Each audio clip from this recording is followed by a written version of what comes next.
নমস্কার, আমি রত্না রয়েছি আপনাদের সঙ্গে। আপনারা দেখছেন স্বচ্ছ ভারত। রেজাল্ট একটা মিরাকল রেজাল্ট হয়েছে তৃণমূল কংগ্রেসের পক্ষে, এটা এবং সেটা নিয়ে আমরা অনেকেই হতাশ। আমরা ভাবছি যে এত দুর্নীতি যারা করেছে, দুর্নীতি পরতে পরতে যাদের রয়েছে, সেখানে দাঁড়িয়ে কি করে এত বিপুল সংখ্যক ভোট মমতা বন্দ্যোপাধ্যায় পেয়ে যান। কারণ গতবারের থেকে তিনি এবারে আরো 7টি এক্সট্রা আসনকে নিজের কন্ট্রোলে আনতে পেরেছেন। সেখানে দাঁড়িয়ে এটা কিভাবে সম্ভব হলো, যেখানে মানুষ ভাবতেই পারেনি যে পশ্চিমবাংলায় এই রকম একটা ফলাফল দাঁড়াবে। এই কারণগুলো এখন সকলেই বিশ্লেষণ করছেন, সকলে যে যার মতন করে ভাবছেন যে কোনটা ঠিক, কি হয়েছে কি হয়নি। তবে আমার কাছে 3টি কারণ খুব গুরুত্বপূর্ণ বলে মনে হয়েছে, যেটা মমতা বন্দ্যোপাধ্যায়কে সাহায্য করেছে এত বিপুল সংখ্যক আসনকে তার নিজের ঘরে তুলতে। যেখানে আমার মনে হচ্ছে যে মানুষ এটাকে দেশের ভোটের নিরিখে দেখেছে, এটা রাজ্যের ভোট কখনোই নয়। এবং সেই ভোট দেখতে গিয়ে সব থেকে যারা বেশি ভীত সন্ত্রস্ত হয়েছে তারা হচ্ছে মুসলিম সম্প্রদায়ের মানুষ। এবং এই মুসলিম সম্প্রদায়ের মানুষ তারাই মমতা বন্দ্যোপাধ্যায়কে ঢেলে ভোট দিয়েছেন, যেটা 2021-এর বিধানসভাতেও কিন্তু দেখা যায়নি, সেটা এবারের লোকসভা নির্বাচনে দেখা গেল। আর এর পেছনে সব থেকে বড় কারণ যেটা হচ্ছে সেটা হচ্ছে সিএ, এনআরসি এবং ইউনিফর্ম সিভিল কোড। আমরা দেখেছি যে মমতা বন্দ্যোপাধ্যায় একেবারে শুরুর দিন থেকে তিনি এই 3টি বিষয় খুব জোর দিয়েছেন। তিনি মানুষকে এটা বুঝিয়েছেন যে এটা করলে আপনাদের যেটা হবে সেটা হচ্ছে আপনারা বিদেশি হয়ে যাবেন এবং ইউনিফর্ম সিভিল কোডের মাধ্যমে আপনাদের সবকিছু কেড়ে নেওয়া হবে। বিভিন্ন ধরনের তিনি গুজব মন্তব্য তিনি করে গেছেন। আর এই বিষয়তে সব থেকে বেশি ভয় পেয়ে গেছে মুসলিমরা, যেটা অমিত শাহ তিনি একটি ইন্টারভিউতে বলেছেন। যখন তাকে প্রশ্ন করা হয়েছে, অর্থাৎ স্বরাষ্ট্রমন্ত্রী অমিত শাহকে যখন প্রশ্ন করা হয়েছে যে আপনি তো সিএ করছেন এবং সকলকে নাগরিকত্ব দিচ্ছেন, যেটা স্পেসিফিক্যালি কয়েকটি ধর্মের মানুষদেরকে আপনি নাগরিকত্ব দিচ্ছেন, সেখানে মুসলিমদের কথা কিছু বলা হয়নি।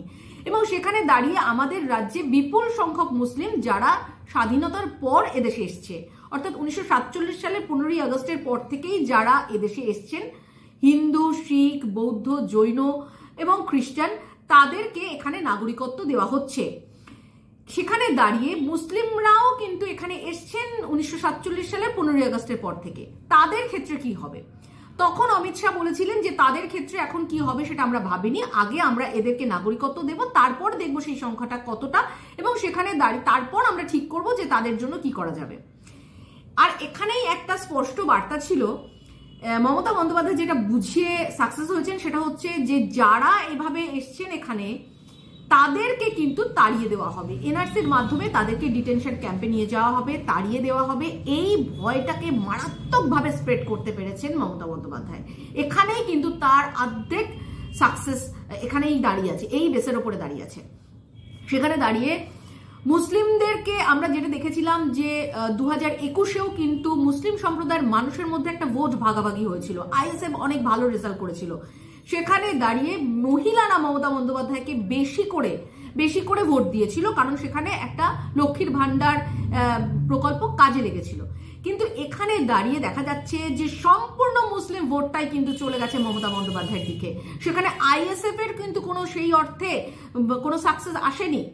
এবং এই জায়গাতে আরো একটি কারণ যেটা আমরা দেখতে পাচ্ছি যে আইএসএফ যেটা বলেছিল যে তারা কিভাবে ডায়মন্ড হারবার কেন্দ্রে লড়বে, সেখানে নওশাদ সিদ্দিকী তিনি লড়বেন ডায়মন্ড হারবারে, এবং উত্তর 24 পরগনা অর্থাৎ বসিরহাট লোকসভা কেন্দ্রে একটা খুব কড়া, একটা খুব শক্তপোক্ত আইএসএফ প্রার্থী দেওয়া হবে।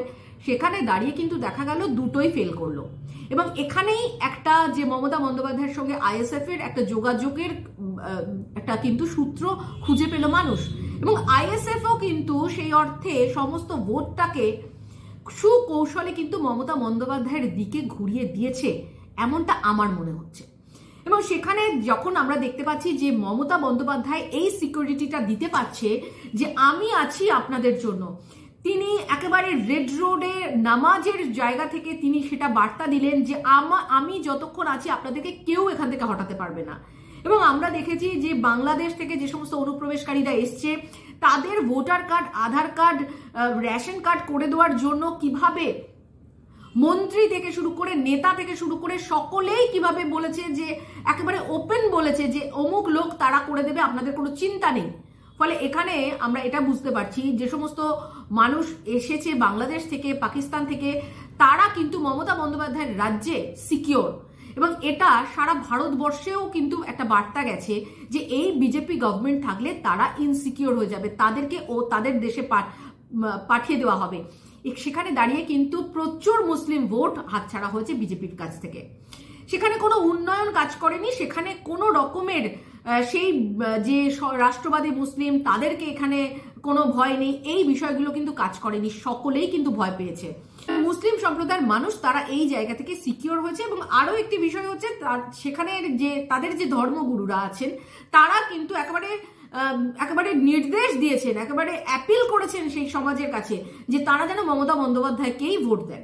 ফলে তাদের অনুদান, তাদের যে শিক্ষা দীক্ষার বিষয় সেটা কোনো ম্যাটার করেনি, তাদের উন্নয়নকে ম্যাটার করেনি, তাদের সম্প্রদায়কে মানে একটা ভোট ব্যাংক হিসেবে যে মমতা বন্দ্যোপাধ্যায় দেখেন বা বিরোধীরা দেখে, তাদের সেইগুলো কোনো ফ্যাক্টর কিন্তু কাজ করেনি। সেখানে একটাই ফ্যাক্টর কাজ করেছে যে মমতা বন্দ্যোপাধ্যায়ের কাছে থাকলে তারা নিরাপদে থাকবে, তাদেরকে এখান থেকে বার করে দেওয়া হবে না, এই জায়গাটা কিন্তু কাজ করেছে। এবং সেখানে দাঁড়িয়ে কোনো দুর্নীতি তাদের কাজ করেনি, তাদের সেই মাথা ব্যথাই নেই, কারণ তারা তো অনুদান পেয়ে যাচ্ছে, তারা তাদের মতন করে অনুদান পেয়ে যাচ্ছে। ফলে দুর্নীতি ইস্যু কোনো কাজে লাগেনি। তারা বলছে এই দুর্নীতি নিয়ে আমাদের কি হবে, আমরা তো আর চাকরি বাকরি করছি না।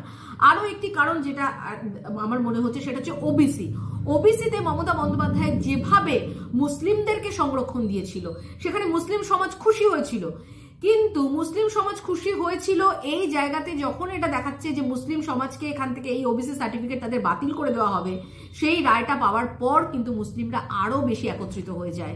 এবং আমরা দেখেছিলাম যে মমতা বন্দ্যোপাধ্যায়ের সভাতে ৬ষ্ঠ দফার আগে যে তিনি সভা করেছিলেন, সেখানে এই যে হুমায়ুন কবির যে তিনি মুর্শিদাবাদে এভাবেই হিন্দুদেরকে গঙ্গায় ভাসিয়ে দেওয়ার বিধান দিয়েছিলেন, সেখানে দাঁড়িয়ে যখন একজন হিন্দু মহারাজ, কার্তিক মহারাজ, তিনি প্রতিবাদ করলেন, মমতা বন্দ্যোপাধ্যায় তাকে আক্রমণ করলেন, একেবারে আক্রমণ করে এটাই বুঝিয়ে দিলেন যে তিনি একদম মুসলিমদের পাশে রয়েছেন। কারণ তিনি জানেন যে হিন্দু ভোট ভাগ হতে চলেছে, হিন্দু ভোট ভাগ হবে, হিন্দু ভোটের কিছু সিপিএম পাবে, কিছু হিন্দু ভোট বিজেপি পাবে।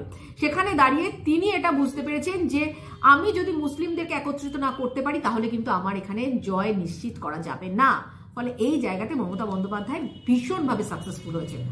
আর দ্বিতীয় কারণ আমার যেটা মনে হচ্ছে সেটা হচ্ছে সংগঠন, যেখানে বিজেপির সংগঠন কিন্তু খুব খারাপ।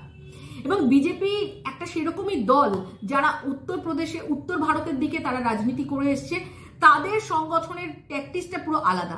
কিন্তু আমাদের পশ্চিমবাংলা কিন্তু একেবারে রাজনীতির দিক থেকে পুরোটাই অন্যান্য কোনো রাজ্যের সঙ্গে তাদের কিন্তু মিল নেই। এই অমিল হওয়ার একটাই কারণ, সেটা হচ্ছে 34 বছর বামফ্রন্টের রাজনীতি, বামফ্রন্টের রাজত্ব। এবং তাদের রাজত্বকালে যেভাবে রাজনীতি হয়েছে, বামফ্রন্ট সরকারের কর্মীরা, এই বামফ্রন্টের যারা মানে সিপিএম এর কর্মীরা বলুন বা অন্যান্য কর্মীরা বলুন, তারা যেভাবে রাজনীতি করেছে, বাড়িতে বাড়িতে ঢুকে রাজনীতি করেছে, সেই রাজনীতি কিন্তু তৃণমূল রপ্ত করে নিয়েছে। সেখানে দাঁড়িয়ে বিজেপির কোনো সংগঠন কাজ করেনি। এই যে বাড়ি বাড়ি গিয়ে হুইসপার ক্যাম্পেনিং করা বা এই যে ধরুন টাকা দেওয়া, এই যে ভয় দেখানো, এইগুলোর জন্য কোনো লোক নেই, বিজেপির কোনো লোক নেই। এবং উচ্চ পদের যারা কর্মী, যারা নেতা রয়েছে, তাদের সঙ্গেও কিন্তু যোগাযোগ নিচুতলার কর্মীদের একেবারেই খারাপ। যে পিরামিডটা ব্যবহার করতো মানে একেবারে মানে সিপিএম, যে পিরামিডটা বামেরা ব্যবহার করতো, সেই পিরামিড অনুযায়ী তৃণমূল কাজ করছে, সেই পিরামিড অনুযায়ী কিন্তু বিজেপি কাজ করে না। বিজেপির দলীয় নেতৃত্ব, তারা সর্বস্তরের নেতৃত্ব, তারা কিন্তু ভাবেন যে এটা একদমই তাদের মতন করে ভাবেন, যেহেতু তারা অন্য স্টেটে রাজনীতি করে এসছেন। ফলে এই পশ্চিমবাংলার রাজনীতিটা কিন্তু একমাত্র বোঝেন শুভেন্দু অধিকারী। তিনি বিরোধী জায়গা থেকে তিনি কিন্তু বোঝেন, কারণ তিনি এই রাজনীতির মধ্যে দিয়ে গেছেন। কিন্তু তিনি এত বড় একটা সংগঠনকে একা হাতে কিভাবে সাজাবেন, এটাই হচ্ছে ব্যাপার। সেখানে দাঁড়িয়ে নিচু তলার কর্মী যে নেই সেটা কিন্তু পরিষ্কার হয়েছে, কারণ আমরা দেখেছি বিভিন্ন জায়গায় বুথ পর্যন্ত করতে পারেনি বিজেপি। এবং সেখানে দাঁড়িয়ে তৃণমূল বাড়ি বাড়ি গিয়ে শাসাতে পেরেছে। প্রথমে আপনাদেরকে সেই একটা শাসানোর ভিডিও, সেই হুমকি দেওয়ার ভিডিও আগে দেখাই, তাহলে বিষয়টা পরিষ্কার হবে। ঘর সম্পর্কে বাবু বলছিল, ঘর সম্পর্কে আপনাদের তথ্যটা জানিয়ে দিই। যাদের লিস্টে নাম আছে সে যদি দুতলা ঘরও হয় আর তৃণমূলের যদি কর্মী থাকে ঝান্ডা ধরে ঘরে, সে ঘরটি পাবে। আর যার ঘর ভাঙা ঘর, তৃণমূল করে না, বিজেপি করে বা অন্য দল করে, সে ঘর দেবো না, এই কথা দিয়ে গেলাম আপনাদের। আজকে পরিষ্কার বলে দিচ্ছি, কাল 4 দোকানে বলবে বাবু গাজী এরম বলে গেছে। এবং লক্ষ্মীর ভান্ডারটাও বলে যাই, বাড়ি বাড়ি আমাদের যে নেতৃত্বরা যাচ্ছে, বুথ কর্মীরা যাচ্ছে আপনাদের কাছে পৌঁছে দিতে, একটা পার্স পিচ্ছে দেখবেন লক্ষ্মীর ভান্ডারের পার্ট টাকা রাখার জন্য। আগামী দিনে যাদের কাছে এই পার্স থাকবে না তারা কিন্তু লক্ষ্মীর ভান্ডার পাবে না, একদম বলে যাচ্ছি আজকে। এবং আমাদের সার্ভে লিস্ট হচ্ছে, বাড়ি যাচ্ছে, সার্ভে লিস্ট হচ্ছে যে কারা লক্ষ্মীর ভান্ডার নিচ্ছে আর কারা পাচ্ছে না, তাদের বাদ দেওয়া হবে আগামী দিনে, বলে গেলাম। ভয় করবেন কেন? পঞ্চায়েত আমাদের, বাবু বলছিল পঞ্চায়েত আমার, পঞ্চায়েত সমিতি আমার, জেলা পরিষদ আমার, এমএলএ আমার, এমপি আমার, বিজেপি কোত্থেকে দেবে? দেখলেন, ঠিক এইভাবে কিন্তু তৃণমূল রাতের অন্ধকারে বাড়ি বাড়ি গিয়ে হুমকি দিয়েছে, আর এই হুমকিটাই কাজ করেছে। এই যে হুমকি দেওয়া হয়েছে যে যখন দেখা যাবে যে তুমি তৃণমূলকে ভোট দাওনি, তাহলে তোমার লক্ষ্মীর ভান্ডারের থেকে নাম কেটে দেওয়া হবে, তোমাকে আবাস যোজনার কোনো ঘর দেওয়া হবে না, তোমাকে আবাস তোমার 3 তলা বাড়ি থাকলেও তোমাকে ঘর দেওয়া হবে, কিন্তু তুমি যদি তৃণমূল কংগ্রেস না করো তাহলে তোমাকে কিছুই দেওয়া হবে না। এই যে হুমকিগুলো দেওয়া হয়েছে, এই হুমকিগুলো কাউন্টার করার লোক ছিল না। এটাই কিন্তু সব থেকে বড় বিপদ দাঁড়িয়ে গেছে। এবং যেখানে দেখছেন গরিব মানুষরা, তারা দেখছে যে আমি তো যদি বিজেপিকে ভোট দিই, বিজেপি জিতুক আর না, যদি না জিততে পারে তাহলে আমাকে এই হুমকির শিকার অনুযায়ী আমার সমস্ত প্রকল্প বাদ চলে যাবে, সমস্ত সুবিধা থেকে আমি বঞ্চিত হব। এবং আমরা দেখেছি যে 2021-এ কিভাবে মার হয়েছে, কিভাবে বাড়িঘর ভেঙে দেওয়া হয়েছে। ফলে এখানে দাঁড়িয়ে তারাও কিন্তু ইনসিকিউর ফিল করেছে। ইনসিকিউর এই কারণেই ফিল করেছে যে তাদের কাছে এই বিষয়টিকে কাউন্টার করার জন্য কোনো লোক চায়নি। আমরা দেখেছি বামেরা যখন রাজনীতি করত, বা এখনো তারা সেভাবেই করে, যে তাদের কাছে একটা বুথ ভিত্তিক সমীক্ষা যেত। সেই বুথ ভিত্তিক সমীক্ষাতে তারা দেখতে পেত যে পাড়ায় পাড়ায় কারা তাদের পক্ষে ভোট দিয়েছে, কারা তাদের পক্ষে ভোট দেয়নি। ফলে এই চিহ্নিতকরণ তারা কিন্তু করতে পারতো সেই রিপোর্টটা নিয়ে, এবং এটাকে মেনটেন করে তৃণমূল কংগ্রেস। ফলে তৃণমূল কংগ্রেস এটা বুঝতে পারে যে কারা তৃণমূল কংগ্রেসকে ভোট দেয়নি, এমনকি তারা প্রত্যেকটা পাড়া ধরে ধরে কিন্তু এই অ্যানালিসিসটা করে, যেখানে দাঁড়িয়ে বিজেপি কিন্তু এটা করতে পারে না, শুধুমাত্র সংগঠনের অভাবে। কারণ আমাদের রাজ্যের সংগঠন অন্য রাজ্য থেকে একদমই আলাদা, আমাদের রাজ্যের রাজনীতি অন্য রাজ্য থেকে পুরোটাই আলাদা। ফলে তাদের কাছে এটা থাকে যে এই লোকটা তৃণমূল কংগ্রেসকে ভোট দিয়েছে, এই লোকটা দেয়নি। ফলে আক্রমণটা তাদের উপর করতে সুবিধা হয়, যে আক্রমণটা কিন্তু কোনো জায়গায় ভোটের পর আমরা কোনো রাজ্যে দেখতে পাই না, সেই আক্রমণটা আমাদের রাজ্যে হয়। আর এটাই এই কর্মীর অভাবে, এই সংগঠনের অভাবে, এই প্রচারের অভাবে কিন্তু এই জায়গাটা একেবারে স্পেস রয়েছে, প্রচুর স্পেস রয়েছে তৃণমূল কংগ্রেসের। ফলে এখানে তারা কিন্তু খেলে দিয়েছে, এবং প্রচার তারা ঠিক মতন করতে পারেনি। যতটুকু প্রচার করেছে, আমরা দেখেছি প্রচারে প্রচুর মানুষ গেছে, প্রচারে যে মানুষটা গেছে তার বাড়িতে রাতের বেলা আবার এই বার্তাটা পৌঁছে দিয়েছে তৃণমূল। ফলে তারাও কিন্তু এটাকে ভয় পেয়েছে, এবং সর্বোপরি এই যে লক্ষ্মীর ভান্ডার দেওয়া হবে না, এই হুমকিগুলোও কিন্তু তারা পেয়েছে। যেখানে গরিব মানুষ দেখছেন যে আমার বাড়ির 3টে মহিলা লক্ষ্মীর ভান্ডারে টাকা পাচ্ছে, সেখানে দাঁড়িয়ে আমি যদি বিজেপিকে সমর্থন করি তাহলে এই নামটা আমার কেটে দেবে, এই টাকাটা আমি পাবো না। সেখানে সমস্ত ঝামেলাকে অ্যাভয়েড করার জন্য তারা কিন্তু পিছিয়ে এসছে শেষ মুহূর্তে। ফলে এই যে হুইসপার ক্যাম্পেনিংটা তৃণমূল কংগ্রেস করেছে এবং প্রচুর পরিমাণে তাদেরকে সুবিধা দিয়েছে, অনেক রকমের সুবিধা দিয়েছে, সেই সুবিধাগুলোর মধ্যে আমরা যাচ্ছি না, কারণ সেই সুবিধার সঠিক তথ্য আমার কাছে নেই। ফলে এটা কিন্তু একটা অভিযোগ রয়েছে যে প্রচুর সুবিধা দিয়েছে, এবং এই হুমকিটা দেওয়ার ফলেই কিন্তু আজকে মানে সেই অর্থে বিজেপির দিকে কিন্তু কেউ তাকায়নি। এটা একটা কারণ বলে আমার মনে হয়েছে। এবং এই যে সংগঠনের বিষয়টা কিন্তু যদি মনে করা হয় যে দিল্লির নেতৃত্ব যদি মনে করে যে এখানে সংগঠনের টেকনিকটা পুরো পাল্টে দেবে, তারা তাদের মতন করে সংগঠন করবে, তাহলে কিন্তু এটা হবে না। অনেক স্পেস দিতে হবে, নিচু তলার কর্মীদের সঙ্গে যোগাযোগ করতে হবে, যেটা করে এসছে বামেরা, তারপর করছে তৃণমূল কংগ্রেস। এই জায়গাতে কিন্তু তাদেরকে ভাবতে হবে সংগঠনটা এক্স্যাক্ট কিভাবে করব। এবং এদের মধ্যে কিন্তু একটা দ্বন্দ্ব রয়েছে, এই বিজেপির মধ্যে একটা দ্বন্দ্ব রয়েছে, সবসময় একটা ইগো কাজ করে, এই ইগোটাকে কিন্তু তাড়াতে হবে। যতক্ষণ এগুলো করতে পারবে ততক্ষণ কিন্তু তৃণমূল কংগ্রেস যতই দুর্নীতি করুক, যতই যাই করুক, সব ভোট কিন্তু তৃণমূল কংগ্রেস পাবে। এই দুটো কারণ আমার খুব প্রধান বলে মনে হয়েছে। আর তারপর আরেকটি বিষয় যেটা হচ্ছে যে এই যে দুর্নীতি হলো, এই এত বিপুল সংখ্যক দুর্নীতি হলো, সেই দুর্নীতির কোনো কিন্তু ফয়সলা এখনো পর্যন্ত আমরা দেখতে পেলাম না। ধৈর্যের বাঁধ ভেঙে গেছে। যেখানে দেখতে পাচ্ছি অভিষেক বন্দ্যোপাধ্যায়ের নামে এত দুর্নীতির অভিযোগ রয়েছে, লিপস অ্যান্ড বাউন্স, তার সম্পত্তি বাজেয়াপ্ত থেকে শুরু করে বোঝাই যাচ্ছে যে সেখানে অনেক তথ্য পাওয়া গেছে। সেখানে দাঁড়িয়ে অভিষেক বন্দ্যোপাধ্যায়কে এই ছাড় দেওয়া, মমতা বন্দ্যোপাধ্যায়কে এই ছাড় দেওয়া, এটা কিন্তু মানুষ ভালো চোখে নিলেন না। এই জায়গা থেকে দাঁড়িয়ে মমতা এবং মোদির যে সেটিং এর তত্ত্ব মানুষের মাথায় কিন্তু ঢুকে গেছে। এবং আমরা দেখলাম যে ঝাড়খণ্ড এবং দিল্লি, যেখানে এই দুর্নীতির মাথাকে ধরেছে, যেখানে এই দুর্নীতির মাথাকে ধরে জেলে ভরে দিয়েছে, সেখানে কিন্তু খুব ভালো রেজাল্ট করেছে। দিল্লিবাসীও চাইতো যে এই কেজরিওয়াল, দুর্নীতিগ্রস্ত কেজরিওয়ালকে ধরা হোক, সেই জন্য কিন্তু দিল্লিবাসী খুশিতে কিন্তু দিল্লিবাসী মোদিকে ভোট দিয়ে দিয়েছে। এবং ঝাড়খণ্ডেও তাই, ঝাড়খণ্ডে যেভাবে দুর্নীতি হয়েছে, মানুষ খুশি হয়ে কিন্তু ঝাড়খণ্ডে এভাবে ভোট দিয়ে দিয়েছে। ফলে এই জায়গায় দাঁড়িয়ে এইটা কিন্তু মানুষের মনে একটা বিশাল ক্ষোভ তৈরি করেছে যে কোনো রোজভ্যালি, কোনো সারদা, কোনো নারদা, কোনো দুর্নীতি, কোনো চাকরি দুর্নীতি, কোনো কিছুর এখনো পর্যন্ত মাথা অবধি পৌঁছানো গেল না। এবং মাথাকে তারা ইচ্ছা করে মাথাকে ধরলো না।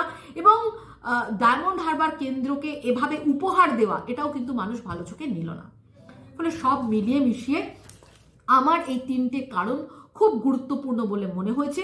এবং সব থেকে বড় কারণ এই যে সংগঠন এবং মুসলিমদের আতঙ্কিত মুসলিমরা আতঙ্কিত হয়ে যাওয়া, এই দুটো জায়গাকে কিন্তু সে অর্থে প্রচার করতে পারেনি, বিপরীতে প্রচার করতে পারেনি। মমতা বন্দ্যোপাধ্যায় যেভাবে মানুষকে ভুল বুঝিয়েছে, সেই কাউন্টারটা কিন্তু করতে পারেনি বিজেপি।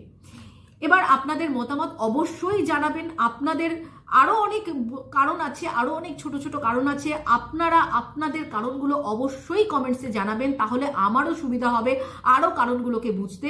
এটা আপনাদের কাছ থেকে আমি আশা করব যে যারাই এই ভিডিওটি দেখবেন তারা অবশ্যই কিন্তু কমেন্টস করবেন। আজ এই পর্যন্ত, সঙ্গে থাকুন, নমস্কার।